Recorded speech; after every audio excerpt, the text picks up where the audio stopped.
Howdy folks, so I'm sitting here with Natasha and Janco. They run a little business called Janx and Tash, right? Yes. Okay guys, and we are in Calgary. It's on our little Calgary adventure.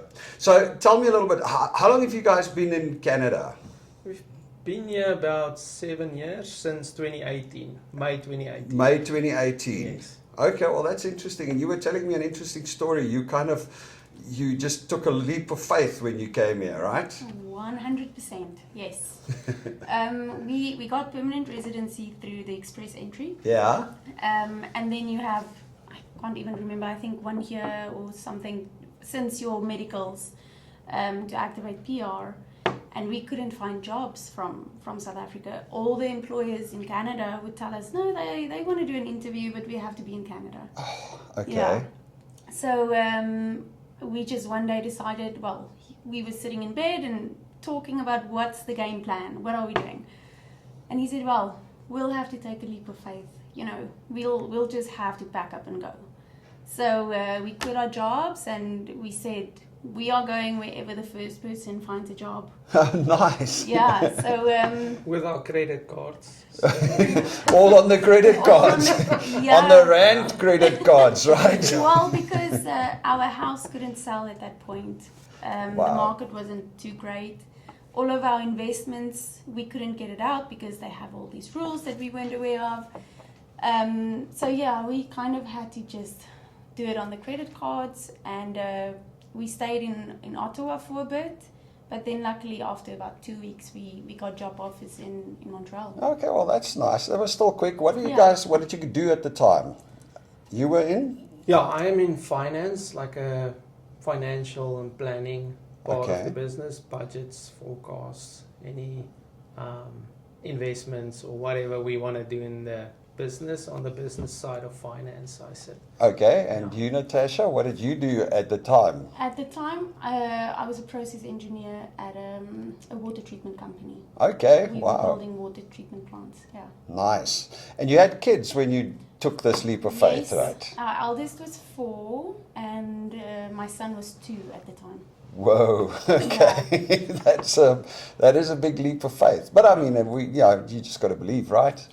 Yeah, Yeah. and it's a massive motivator, right? Oh, yeah. You know, it's not just me and my husband. We've got 2 little ones that's coming with, and we need to make sure that they are okay. And we've done crazy things. Like the one example I can tell you, we didn't have a car while we were in Ottawa. So he told me we have to get bicycles because the kids are going to drive us bananas staying in the house the whole time. Because it was May, it was still a bit cold, but it started heating up. And we found a place where they sell secondhand bicycles. And I told him we don't have $80 to spend on a bicycle. And he's like, well, we have to buy it. And we had to walk how many kilometers? That was the cheapest place at the time. The Yeah. cheapest at the time. We ended up walking 10 kilometers with the kids in one of those bicycle trailers that you pull behind the bicycle. And Yeah, but So you're it was pulling it with your hand. He pulled it my with his hand. hand. It was a long 10 walk. kilometers. A guy from Ottawa, he's married to a South African, and on the Ottawa group, I can't even remember what I asked, but he just told me, I have a trailer for you. Oh, So wow. he gave us a trailer, Yeah. and we walked 10 kilometers with those 2 in the trailer to go pick up the bicycles. Oh, wow. Yeah. And it was worth walking that far. To get Yeah. those bicycles. Well, that's the thing, you got to do what you got to do, right? But you know what? Talk about an ego check. Oh, yeah. I mean, you with go that- from a well-structured life back home, and you come here and you literally have nothing. And you start afresh, and you got to You do your start own from dishes fresh. and your own, Yes. clean your own house and your own washing and your own everything. Yeah. Yeah. Every single thing. No, yeah. that's a fact. You do take a little bit of, I like the way you put it, an ego check, right? Yeah. Excellent. So, and you got jobs in Montreal. Mm-hmm. Yeah. Okay, now I know for a fact that Montreal is very French. How did it go with all the French there? She got the job first, went for an interview, and then I took the kids, went to a mall, walked around in this mall, and I was like, everything was French. And I thought, you can't do that. It's ridiculous. We can't talk French. You struggle to communicate with people. And I told her, like, are we sure we want to do this? Because it's going to be crazy. But later on, I realized that that was the most French mall in Of the Montreal. lot. Luckily. And that was actually the mall where I ended up getting a job myself a week later. Okay. So I think it was, the French was a little bit intimidating at first, but then later on, you realize that in Montreal you can get around with English. It gets more challenging when you go into leadership roles and have to be able to speak French. Yeah. And that's kind of how we ended up in Calgary as well. But you learned French a little bit. Yes, I took some French lessons 3 days a week. The company I worked for is a French company. So a lot of my colleagues were bilingual, and they gave me a private tutor 3 times a week. So it helped, especially because the kids had to be in French school. Oh, so wow. I had to communicate with the teachers, and I remember the receptionist at one point, she was just talking and talking and talking, and I'm responding in French, and at some point I'm like, listen, now my French is done. I've run out. I don't know anything else. But one lesson we learned is it's amazing how adaptable we are. Oh, yeah. Especially if you have to be, right? You have to. You just don't have a choice. And also, you know, when you come to Canada and you don't have a job, you can't be picky. No, you just got to do what you got to do. Yeah, you have to take whatever comes your way just to get that Canadian experience, just to show that you have worked in Canada. It just opens so many different doors. Yeah. So, you know, when he told me about that mall, I was like, well, we don't have an income. Our rands are done, so we need to take it. Yeah, just good. Yeah. That night I went for the bulk or the quantity game, and I did 48 applications. Oh, wow. Yeah, that one. In the same area, because in you the know. same area, we had to change everything from Ottawa to Montreal, and that was a little bit of it, obviously a change. But I was like, I'm not going to sit at home while my wife goes to work and the kids goes to school, and I was like just applying everywhere for anything. I was applying. Oh, wow. Yeah. And your kids, they fitted into the French schools easily enough? Oh, so quickly. I mean, my eldest at that point, she started kindergarten, and they start end of August, and by March they are fully French. Wow. 6 months, Yeah. 6-7 months, and they are fluent in French. Well, I was amazed, actually. A good thing you know a little bit of French, because otherwise they can like talk about you without you knowing Well, what's going on. that's one thing. They came home because my son was in a French daycare and she was in the French school. So they come home and then they play with each other in French, and I'm like, this is not happening because I'm not going to understand you in a few years. And a friend of mine, again, like, you know, Montreal is extremely multicultural. So Yeah. a lot of the immigrant kids speak 3 or 4 languages. Yes. So the one friend of mine at that point, their kids spoke 4 languages, which is Spanish, French, English, and Romanian. Wow. And I asked her how, you know, the kids can get so confused with all these languages. And she's like, no, just remember the language they play in, that becomes their strong language. So at school, if they play in French, they're going to speak French. So me and him said, okay, fine. You play in Afrikaans at home and you play in French at school. The English will come. The English will sort itself Yeah, out. so every Awesome. time they mix their languages, the one will tell the other one, no, Boetie, it's... we are at home, it's Afrikaans at home. And then Oh, that's so they started amazing, reminding man. each That's other. brilliant. All right, so now let's get on to what we are actually here to talk about. Sorry, guys, I took you on a little bit of a roundabout. You guys are importing leather goods into Canada from South Africa. Yes. How did it start? What Tell us a triggered little it? about it. Yeah. So we've always been a bit entrepreneurial. Even in South Africa, we had side businesses and stuff. I love planning. I love researching. I just really enjoy meeting people as well. And I feel like these businesses just open doors to talk to people and meet new people and from all walks of life.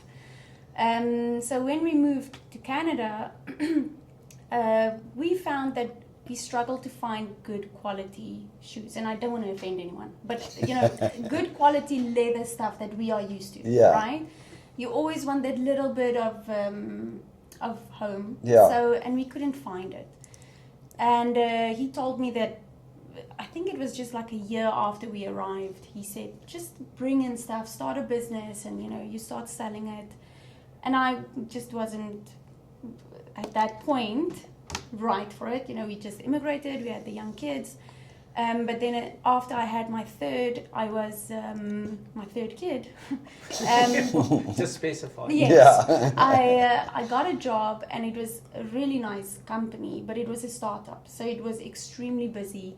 And it just didn't fit in with our personal routines and home life. And at that point, Quebec also changed their language laws, which made it a bit more difficult to find a different job. Okay. So I went to him and I said, I think it's a good time to start this business so that I can at least get out. So we just said, okay, let's go for it. We reached out to some suppliers that I've been following since 2018. And I've reached out to all of them since 2018. And then when we decided 2021, I think, to open the business, I told them, okay, now we're ready. So this is all stuff that I really like. And I think it's unique to South Africa. Yeah. And it's something So that we've got people some of them always here, want. right? Yes. So tell us a little bit about it. So it's what, mostly Oh, yeah. shoes and... So what we, So I'm just just a showing few you the shoes samples. now. Okay. Okay. There's many more Different types and ranges. ranges. Yeah. And when you have a business, something that we learned now, obviously, over the past years, is when you have a business in Canada, you have to keep the Canadian market in mind. Yeah. Right? You can't just focus on the South you Africans can't just over focus here. on South Africans, and you know, we try to stick to the South African vibe. Yeah. You also want to, because I was told when I was in Montreal, the one guy, he just pitched up in my office and he's like, I've never seen a South African. I just want to come see what you look like. And I'm like, okay. He's like, it's so exotic. It's like, oh, well, I look like you, but anyway. But anyway, so I think they see, you know, the moment you say South Africa, they immediately think, wow, that's awesome. Yeah. So you want to bring in some stuff that South Africans miss and that they love, but can also pull the eye of the Canadians. Like, Amazing. That is the typical valley. It's a Yeah. side lace valley, but that does well under Yeah. with the South Africans. But the Canadians likes more sneakers and stuff, and Sneakers, this, yeah. this is Okay. where these sneakers comes in. It's comfortable, and then Okay. it's a little bit Africa, but also Canadians like it. Yeah. So how did you go about it? You literally just reached out to the suppliers and you No. started... You have to, so again, a lot of lessons we learned. Yeah. We had Expensive to, lessons. very expensive lessons. But if you import, you have to have a corporation. You Yeah. have to have a company created. So we had to create a company, and then you have to register for your import number. And then obviously once you have all of that stuff, but you need to have a business account as well. So there's all these things that link up, and then you know, because that's what your taxes and everything goes through. But then when all the business stuff is set up, I just went to the suppliers, and you know, luckily I already had a relationship with them, so placed the orders, and then I had to find a shipping company, and then I had to pray my way through customs because we've never done it before. And did you ship? Do you ship by ocean or do you bring that in by came air?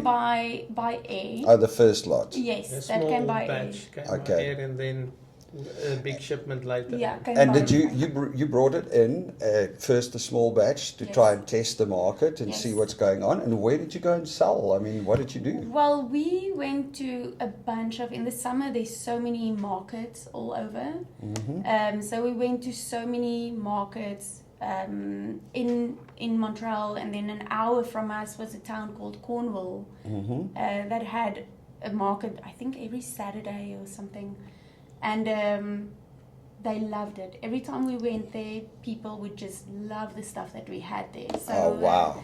Yeah, and then there's another shop in Toronto, Florence Meat. I'm not sure if you know it. Oh, no. But they are the South African meat supplier, basically, or Yeah. where we bought like boerewors. So, and my sister lives in Oakville, so when we were there, we reached out to them and we said, listen, can we set up a little tent here and sell some of our stuff? And they were like, yeah. So, you know, we just winged it. Anywhere we went, we just winged it. And it got validated. People bought it, and Yes, you started making some money out of it. Well, yes, we did. I think the main thing for us is building a customer base. You know, that's a difficult thing, I think, anywhere when you start a new business.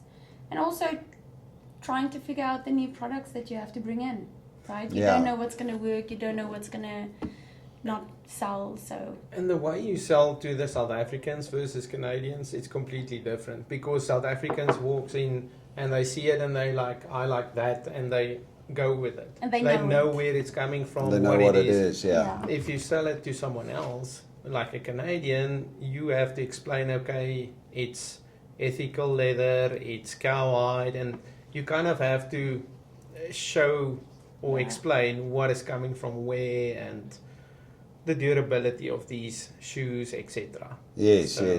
Yeah, you got to go. You need to do a little bit more of an explanation and a sales pitch. Where South Africans walks in and they just see it and they just love it. Nice, something from home, something from their roots. Exactly. Amazing. And do you still do a lot of markets, or are you? We don't. We did the South African market last year. The one in Saskatoon. The one in big Saskatoon. One. Okay. nice. And we really enjoyed it. Like, even the amount of people we met there, people that grew up with him.